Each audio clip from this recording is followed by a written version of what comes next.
কয়টা দোয়া? একটা। কয়টা? একটা। আবু জাহেল চরম শত্রু, সে আল্লাহর কাছে একটা দোয়া করেছিল, সেই দোয়াটা আল্লাহ কবুল করে নিয়েছিলেন। সুবহানাল্লাহ বলো। সেই দোয়াটা কবি করেছিল, যদি কেউ প্রশ্ন করে কি বলবা? বলবা ইসলামের যে প্রথম যুদ্ধ, এটা কোন যুদ্ধ? ইসলামের প্রথম যুদ্ধের নাম বদর যুদ্ধের দিন আবু জাহেল দোয়া করেছিল।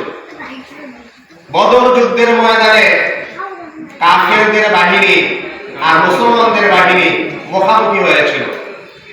কাফেরদের বাহিনীর সেনাপতি ছিল আবু জাহেল, আর মুসলমানদের সেনাপতি ছিল মুহাম্মদুর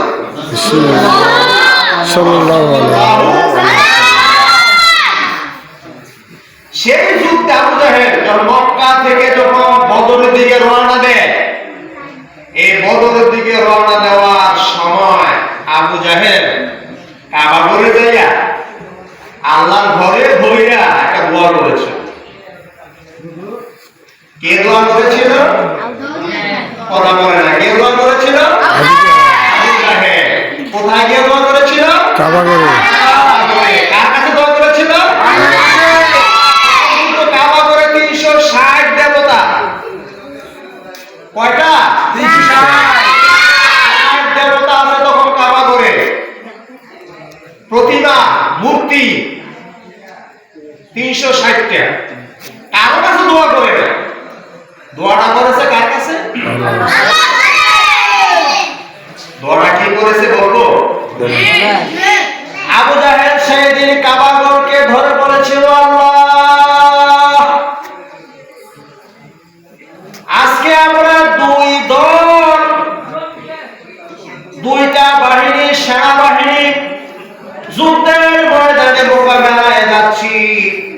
এই দুই দলের ভেতরে যে দলটা হকের উপরে আছে, ওই হকের দলটাকে তুমি আল্লাহ বিজয় নসিব করে দিও। আল্লাহু আকবার। কি দোয়া! মানে আবু জাহেলের ধারণা ছিল আমি তো হকের উপর আছি।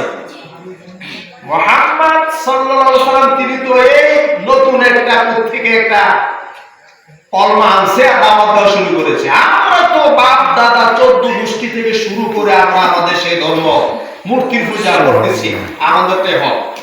এই চিন্তা করে সে দোয়া করেছিল, আল্লাহ, আজকে দুই দলের ভেতরে যে দলটা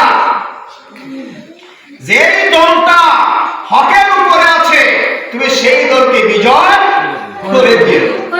আল্লাহ রাব্বুল আলামিন সেই দিন আবু জাহেলের দোয়াটা কবুল করে নিয়েছেন।